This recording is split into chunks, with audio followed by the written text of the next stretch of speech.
రాత్రి నువ్వు ఎక్కడికైనా బయటకు వెళ్ళావా? లేదే. ఏ ఆ విషయం మీ నాన్నతో చెప్పు. ఏమైందమ్మా? నేను మీకు భారం అయిపోయానా? నీ గురించి ఆలోచించి ఆలోచించి మీ నాన్న ఆయుష్ తగ్గిపోతుంది. అబ్బా, నేనేం చేశాను? ఏమండి? నాన్నా? నాన్నా? ఏమండి? నాన్నా? ఏమండి?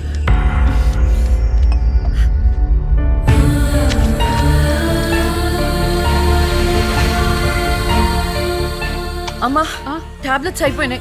నేను వెళ్ళి తీసుకొస్తాను. త్వరగా వచ్చేస్తాను. లక్ష్మి తెలుసా? నాకు తెలియదు. ఈ అమ్మాయి తెలియదయా.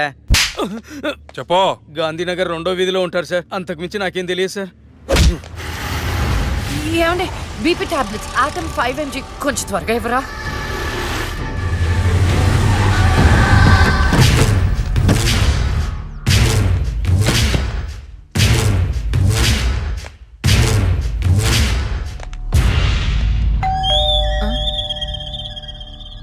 ఒక నిమిషం అండి.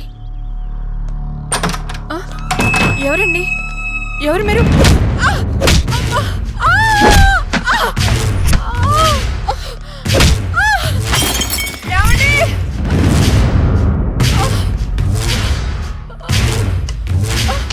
ఎక్కడే నీ కూతురు? ఎవరు మీరు? లక్ష్మి ఎక్కడా? ఏమండి? తులసి, ఏంటిది? ఏంటిది? అమ్మా! అమ్మా! ఆయన ఏం చేయకండి.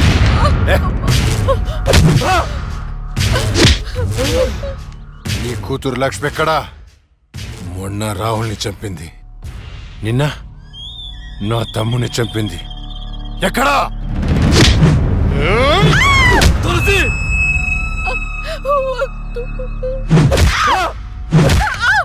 చచ్చింది మళ్ళీ ఎలా బతికొచ్చింది? నేను నిజమే చెప్తున్నానండి. మమ్మల్ని ఏం చేయకండి. మా లక్ష్మి అప్పుడే చచ్చిపోయిందండి. మీరే కదా చంపేశారు. ఇప్పుడు మాతో ఉండేది నా 2వ కూతురు ప్రియా అండి. ప్రియా? అవునండి. రేయ్, ఏంట్రా నీ చెప్పేది? మాకు కవల పిల్లలు. అది ఫారెన్ లో ఎంఎస్ చేసి ఈ మధ్య ఇండియా వచ్చిందండి. ఏంటి ప్రూఫ్? ఒక్క నిమిషం టైం ఇవ్వండి. ఒక్క నిమిషం ప్లీజ్.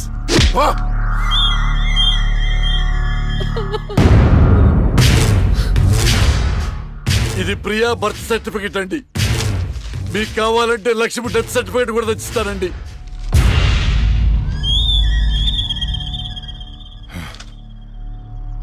ఎక్కడో కొడుతుందిరా. ఒకసారి ప్రియని పిలు. ఇంట్లో లేదండి. ఎక్కడికి వెళ్ళింది? తెలియదండి. అంటే నువ్వు చెప్పకపోతే నేను పట్టుకోలేనా? పట్టుకుంటా, 2 రోజుల్లో పట్టుకుంటా. నీతో సహా ఎవరిని వదిలిపెట్టనని చెప్తున్నా.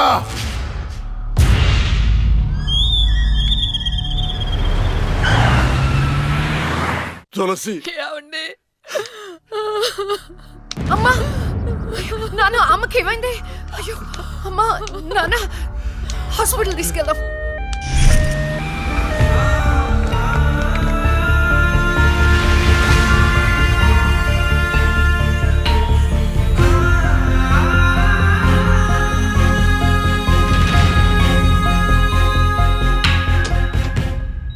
సిస్టర్, పేషెంట్ కి ఓ పాజిటివ్ బ్లడ్ కావాలి మేడం. నాది అదే blood group.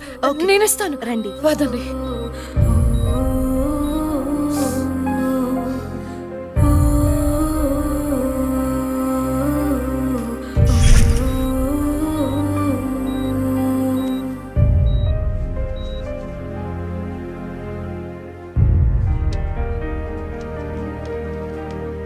Lakshmi, nothing to worry. They are absolutely fine. అత్త, థ్యాంక్ యూ సో మచ్. మనకి లక్ష్మి ఒక్కతే కదండి అమ్మాయి. వాడికి లేని ప్రియా గురించి చెప్పారు, సర్టిఫికెట్ కూడా చూపించారు. అసలు మనకు 2వ అమ్మాయి లేదు కదండి. వాళ్ళ నుండి లక్ష్మిని కాపాడటానికి అబద్ధం చెప్పాను. లేని ప్రియను సృష్టించాను. వాడు రాక్షసుడండి. ఇప్పుడు నిజం తెలిసి మన లక్ష్మిని చంపేస్తే ఎన్నిసార్లు చంపుతాడమ్మా వాడు అక్కని? ఎన్నిసార్లు? అక్కేంటండి, ఇది మన లక్ష్మే కదా. అదే నాకు అర్థం కావటం లేదు. అక్కని చంపినోడిని ఎవరిని వదిలిపెట్టరు. అక్కేంటండి, ఇది మన లక్ష్మే కదా. కాదు, మీ చిన్న కూతుర్ని. చిన్న కూతురు ఏంటమ్మా? నువ్వు మా లక్ష్మిలాగా వచ్చి మమ్మల్ని ఎందుకు మోసం చేస్తున్నావు? అయ్యో నేను మోసం చేయట్లేదు నాన్న. అక్కని అన్యాయంగా చంపిన వాళ్ళకి శిక్ష వేసి న్యాయం చేస్తున్నాను. అంటే వాళ్ళిద్దరూ చెప్పింది కూడా నువ్వేనన్నమాట. అసలు లక్ష్మితో నీకేంటి సంబంధం? నీకు మాకు ఏమిటి సంబంధం? నాన్న నేను లక్ష్మి చెల్లెల్ని, మీ చిన్న కూతుర్ని. చిన్న కూతురు ఏంటమ్మా? మాకున్నది ఒకటే కూతురు. కాదమ్మా, ఇద్దరు. ఒరే నాయనా, అది లక్ష్మీ బాంబురా. సీమ టపాకా ఇలా కాల్చకూడదు, ఇలా కాల్చాలి, ఇలా కాల్చాలి. నువ్వు బాంబులు కాల్చే ప్రయత్నంలో కాల్చుకోకూడని చోట కాల్చుకున్నావు అనుకో, ప్రాబ్లం పెద్దదైపోద్ది. సీమలో నాటు బాంబులు వేసిన చేతులు ఇవి. ఆఫ్టర్ ఆల్ లక్ష్మీ బాంబు కాల్చలేనా? ఇతను సేవ నుంచి ఎందుకు వచ్చాడంట? పారిపోయి వచ్చావా? సీమ నుంచి పారిపోయి వచ్చావా? అమ్మా తులసి, తులసి, ఏమైందండి? దేవుడా, మావిడికేం కాకుండా చూడు.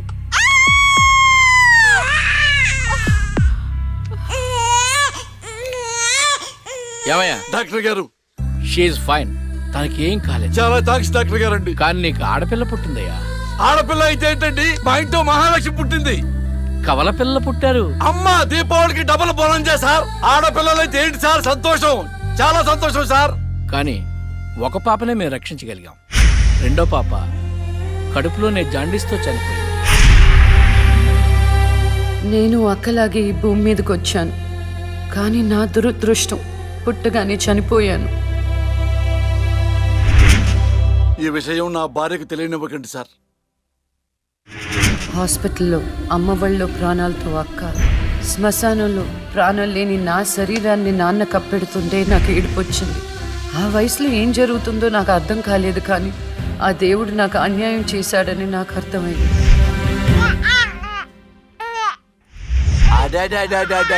ఎంత బాగున్నావమ్మా తులసి. పాపత్సం నాలాగానే ఉంది. ఏమండి, నేను మత్తులో ఉన్నప్పుడు నాకు వింత కల వచ్చిందండి. ఏంటా వింత కల? మనకి కవల పిల్లలు పుట్టారని మీరు ఆనందంతో హాస్పిటల్ అంతా స్వీట్స్ పంచిపెట్టారంట. ఏంటండి ఏదో ఆలోచిస్తున్నారు? కవల పిల్లలు పుట్టపోతే ఏంటే, బంగారం లాంటి బిడ్డను కన్నావు. అవునండి, నిజంగా మన బిడ్డ బంగారమే. అక్కతో పాటు పుట్టిన నాకు మిమ్మల్ని అక్కని వదిలి వెళ్ళాలనిపించలేదు. మీతోనే ఉండిపోయాను. బహుశా నా ఆయుష్ తీరలేదేమో, అందుకే ఆ దేవుడు నన్ను తీసుకెళ్ళలేదు. అక్కని ముద్దాడుతున్న అమ్మను చూస్తుంటే నాకు ఏడుపొచ్చేది, కానీ అమ్మ నన్ను దగ్గరికి తీసుకోవడానికి నేను కనిపించను కదా. అమ్మ ఉన్న వాళ్ళు ఎంత అదృష్టవంతులో, అమ్మ స్పర్శ ఎంత బాగుంటుందో నాకు అర్థం చేసుకునే వయసు లేకపోయినా అది అమ్మ ప్రేమని అర్థమైంది. నాన్న కూడా అప్పుడప్పుడు అమ్మ అవుతాడు. ఆ క్షణం అక్కలో కలిసిపోయి ఆనందాన్ని అనుభవించేదాన్ని. మీరు లేనప్పుడు అక్క పక్కనే ఉండేదాన్ని. నాకు ఇంత అన్యాయం చేసిన దేవుడు చిన్న సంతృప్తిని మిగిల్చాడు, ఎందుకంటే నేను అక్కకి కనిపిస్తాను కాబట్టి. అమ్మా,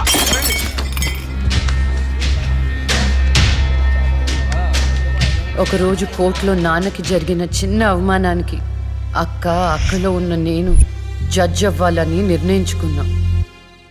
అక్క ఎక్కడున్నా నేను అక్కతో పాటే ఉండేదాన్ని. నేను తనకి కనిపిస్తానన్న విషయం అమ్మా నాన్నలతో చెప్పకూడదని ఇద్దరం ప్రామిస్ చేసుకున్నాం, ఎందుకంటే నన్ను పంపించేస్తారేమోనన్న భయం. అలా 7 సంవత్సరాల పాటు అక్క నేను కలిసి పెరిగాం. అమ్మా నాన్నల ప్రేమ నేను కూడా అక్కలాగే పొందాను. ఒకరోజు అక్కకి జ్వరం వస్తే డాక్టర్ దగ్గరికి వెళ్ళాం. పాపకి టాబ్లెట్లు వాడండి. చాలా సంతోషం డాక్టర్ గారు, వస్తాం. నమస్తే. రామ్మా. మీ పాప అండి? అవునమ్మా, ఎంత పెద్దదైపోయింది. మీ హాస్పిటల్లోనే కదా పురుడు పోశారు. ఉంటానమ్మా.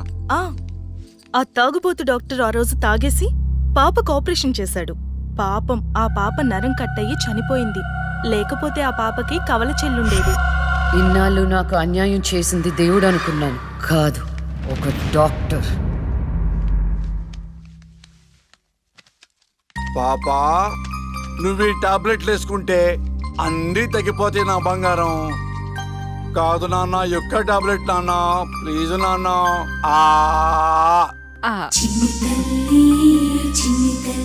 జ్వరం తగ్గిపోద్ది నాన్న, బుజ్జు. బంగారు తల్లి. మ్మ్. అమ్మా ప్లీజ్ మీకు దండం పెడతాను. ఇక నా దగ్గర పని చేయాలంటే నాతో బోని కొట్టించుకోవాలా? నన్ను వదిలిపెట్టండి. Come on darling. నన్ను వదిలేయండి.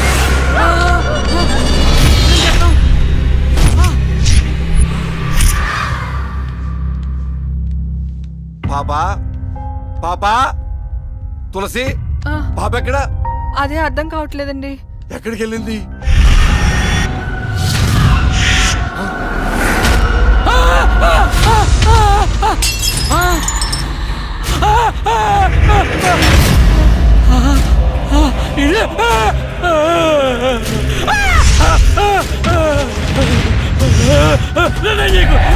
నీ దండం పెడతా.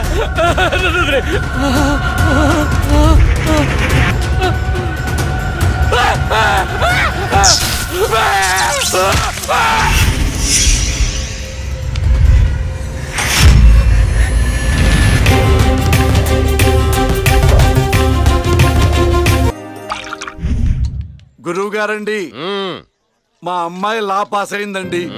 ఇక నుండి మా అమ్మాయి పేరు లక్ష్మి కాదండి, లాయర్ లక్ష్మి. వావ్ పర్వాలేదా? కోర్టు ముందు టీ అమ్ముతూనే కూతుర్ని లాయర్ని చేశావు. Very good. ఇంతగా అమ్మాయి ఎక్కడా? లక్ష్మి,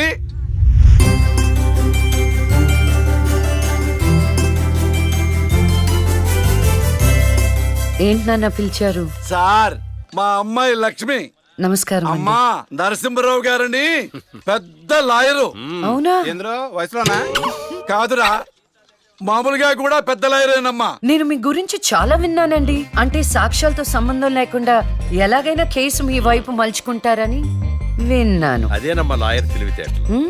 అది సరే, ఇంతకీ నువ్వు సొంతగా ప్రాక్టీస్ చేద్దాం అనుకుంటున్నావా లేక నాలాంటి వాడి దగ్గర అసిస్టెంట్ గా చేద్దాం అనుకుంటున్నావా? అంటే ఇంకొకరి దగ్గర చేస్తే వాళ్ళ ఇన్ఫ్లుయెన్స్ నా పైన పడుతుంది కదండి. అలా కాకుండా డైరెక్ట్ గా ప్రాక్టీస్ చేద్దామని అనుకుంటున్నాను. నేను నాలా ఉండాలని. గుడ్. వాయిస్ దేముంది సార్, మనుషులు అందరి దగ్గర ఉంటుంది. లాయర్ కి ఉండాల్సింది ఆనెస్టీ. అది నా దగ్గర ఉంది సార్. హానెస్టీ, నిజాయితీ. చూద్దాం నీ నిజాయితీతో ఎన్ని కేసులు గెలుస్తావో. All the best. అమ్మా చూసావా, నువ్వు నోరు తెరిస్తే అవతల వాడు నోరు ఎలా మూతపడిందో, కోర్టులో కూడా ఎలాగ చంపేయాలా. నాన్న నాకు మంచి చాయ్ పెట్టి. ఏయ్, నా బంగారు తల్లికి మంచి చాయ్ రెడీ చేయరా. మా అమ్మాయి లాయర్ అయిందండి. శుభం. తన పేరుతో అర్చన చేయించండి. అలాగేనమ్మా. శుక్లాం భరధరం విష్ణుం శశివర్ణం చతుర్భుజం ప్రసన్నవదనం ధ్యాయేత్ సర్వ విఘ్నోపశాంతయే ఇష్టకామ్యార్థ ఫల సిద్ధిరస్తు.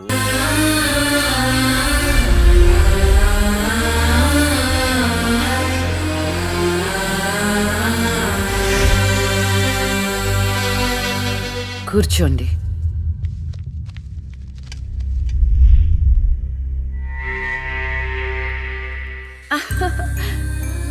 All the best.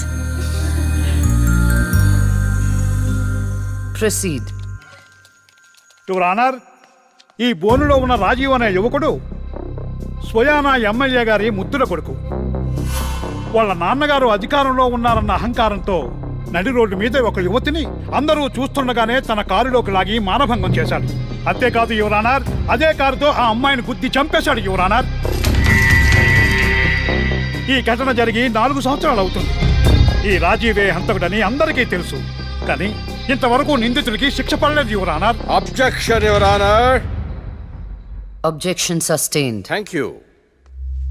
ఈ పేపర్లో టీవీల్లో వచ్చిన వార్తల ఆధారంగా శిక్షిస్తూ పోతే జైళ్లు నిండేవి యువర్ ఆనర్. ఈయన క్లయింట్ ఎమ్మెల్యే గారి కొడుకు అవటం వలన అతన్ని రాజకీయంగా దెబ్బ కొట్టాలనే ఉద్దేశంతో ఈ ప్రతిపక్షాలన్నీ ఏకమై ఈ ఛానళ్ల వాళ్ళతో కలిసి పనిన కుట్ర మాత్రమే ఇది. ఈ రాజీవ్కి చనిపోయిన అమ్మాయికి ఎలాంటి సంబంధమూ లేదని తమరికి విన్నవించుకుంటూ అతన్ని నిర్దోషిగా భావిస్తారని ఆశిస్తున్నారు. That's all your honour. Objection your honour. ఇలాంటి వాళ్ళకి శిక్ష పడకపోతే ఎంతో మంది అమ్మాయిలు బలైపోతూనే ఉంటారు. నేను ఇదివరకు ఎన్నో సాక్ష్యాలను కోర్టులో ప్రవేశపెట్టడం జరిగింది యువర్ ఆనర్. దయచేసి మానవతా దృక్పథంతో ఆలోచించి జడ్జిమెంట్ ఇవ్వండి.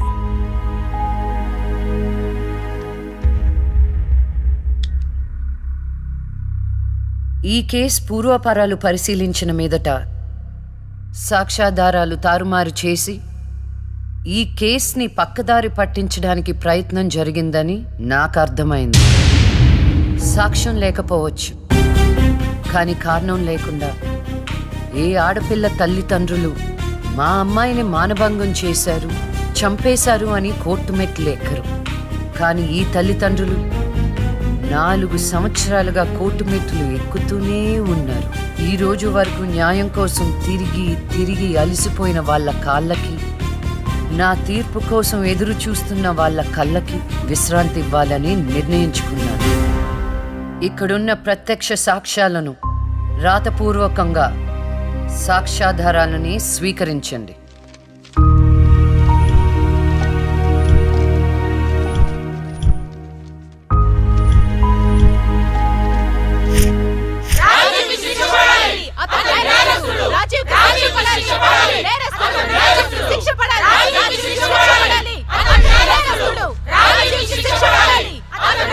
Order, order, order. రాజీవ్ అనే ఈ ముద్దాయికి లైఫ్ ఎమెన్షన్ కఠిన కారాగార శిక్ష విధించడమైనది. Objection your honour. Objection overruled. The court is adjourned.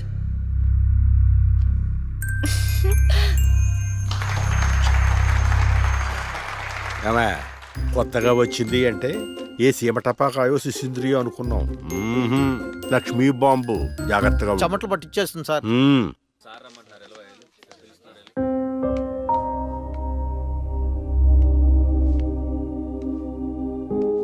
Hello hello, అందరూ ఒకే దగ్గర ఉన్నారు. ఏంటి స్పెషల్? చేపల పులుసు మేడం. ఓహో, తినండి తినండి. మీ అందరికీ ఒక విషయం చెప్పేద్దామని వచ్చాను. ఇక మీదట దొంగ సాక్ష్యాలను ఎంకరేజ్ చేయకూడదు. న్యాయంగానే వాదించాలి. ఏమిటి మేడం, ఏం మాట్లాడుతున్నారు? ఇంకెలా మాట్లాడమంటారండి? హా? కోర్టుని కూరగాయల మార్కెట్లా తయారు చేశారు. స్టేషనరీ నుండి సాక్ష్యాల వరకు ప్రతిదీ అమ్మకమే. మర్డర్ కేసుకో రేటు, దొమ్మి కేసుకో రేటు, రేప్ కేసుకో రేటు. చిచి, చెప్పుకుంటేనే సిగ్గుచేటు. సంపాదించుకుంది చాలు, ఇక అన్నీ మారాలి. అన్నీ మారతాయి. ఇక నుండి దొంగ సాక్ష్యాలు చెప్పేవాళ్ళు కోర్టు సరౌండింగ్స్ లో కూడా కనిపించడానికి వీల్లేదు. ఎవడైనా కక్కుర్తిపడి డబ్బు కోసం దొంగ సాక్ష్యాలతో కేసుని గెలిపించుకోవాలని చూస్తే వాళ్ళని కూడా నేరస్తుల బోన్లో నిలబెడతా, శిక్షలో షేరింగ్ ఇప్పిస్తా. ఇక నుంచి న్యాయం గెలవాలి, న్యాయమే గెలవాలి, న్యాయమే గెలవాలి, న్యాయమే గెలవాలి. ప్రశాంతంగా ఉన్న అక్క జీవితంలో ఒకరోజు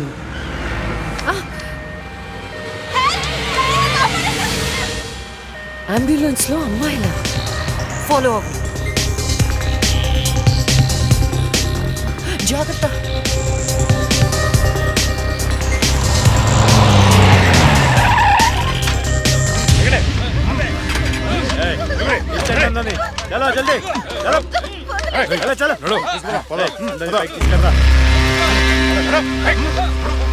అంతా ఓకే అన్నా, తీసుకొచ్చా అందరినీ.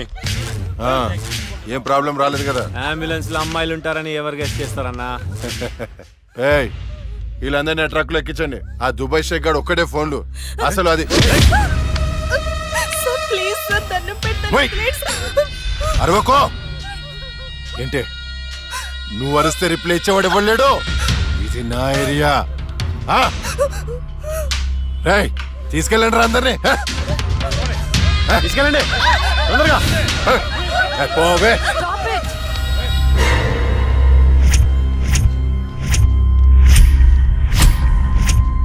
ఇవ్వచ్చువే నువ్వు.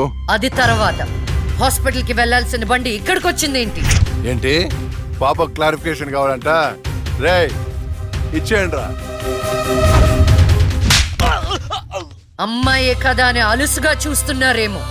లక్ష్మి, జస్టిస్ లక్ష్మి ఆవేశపడి అటాక్లు చేశారో ఆక్సిజన్ ఆగిపోద్ది.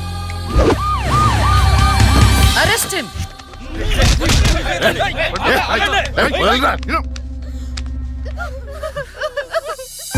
అయ్యో, ఏడవకండమ్మా, ఏడవద్దు, ఊరుకోండి,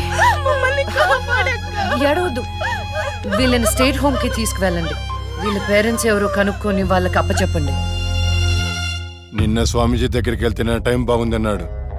ఏంటి ఇలా జరుగుతుంది? అమ్మాయిల అక్రమ రవాణా కేసు మినిమం 10 సంవత్సరాలు శిక్ష పడుతుంది. నిన్ను శిక్ష ఎన్నేళ్లు పడుతుందని అడగట్లేదు, నన్ను శిక్ష నుంచి తప్పించగలవా అని అడుగుతున్నా. తప్పించడానికి అక్కడ ఉంది ఎవరు?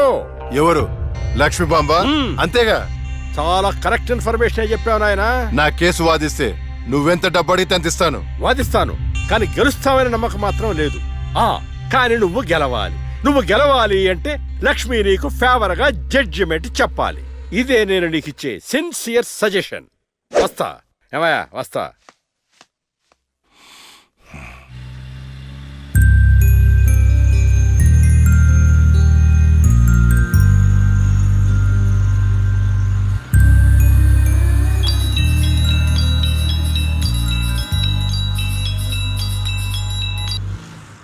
హలో, వైకుంఠాన్ని నా కేసు విషయంలో పోలీసు నుండి లాయర్ల వరకు అందరూ నా చేతుల్లో లేదు లేదని చేతులు ఎత్తేస్తున్నారు. కారణం నువ్వంటే భయం. ఆ భయాన్ని కోరేట్ ఫిక్స్ చేశాను.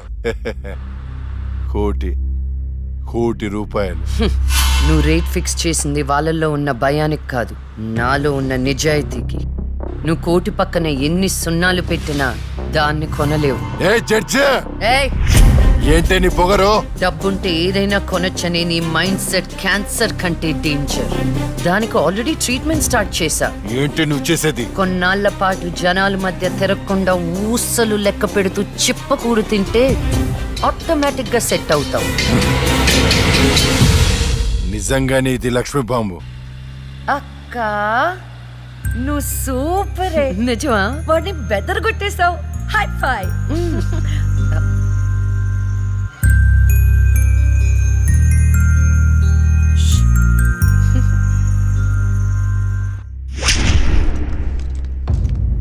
కంటిన్యూ. అంత మాత్రానికి నా క్లయింట్ని నేరస్తుడు అనడం భావ్యం కాదు. పట్టుబడిన 10 మంది అమ్మాయిలు ఇచ్చిన స్టేట్మెంట్ ఆల్రెడీ మీకు సబ్మిట్ చేశాం. న్యాయాన్ని గెలిపించండి. సాక్ష్యాధారాలన్నీ పరిశీలించిన మీదట వైకుంఠం అనబడే ఈ ముద్దాయికి ఐపీసీ 302 సెక్షన్ ప్రకారం 7 సంవత్సరాల కఠిన కారాగార శిక్ష విధించడమైనది.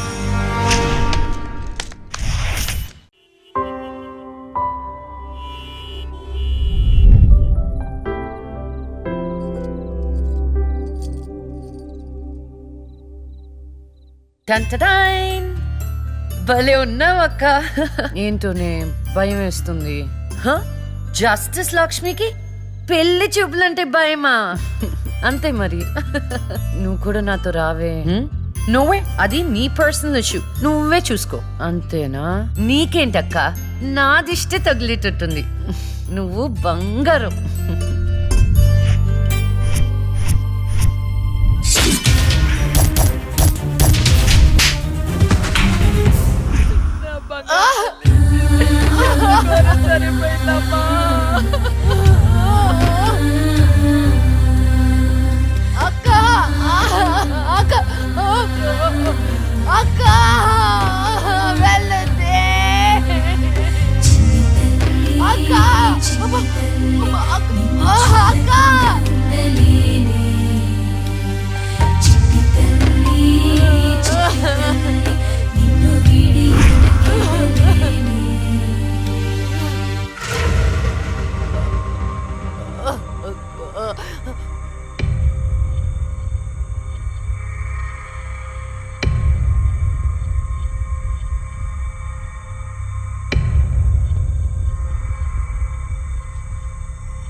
పురిటి నొప్పులు అనుభవించినంత సేపు నన్ను ఈ భూమి మీద ఉంచలేదు. పుట్టుగానే చంపేశావు. పోనీలే, అక్క పుట్టింది. అమ్మా నాన్నకి ఒక్కగానొక్క కూతురు అనుకున్నా. వాళ్ళైనా ఆనందంగా ఉంటారని ఆశించాను, కానీ దాన్ని కూడా చంపేశావు.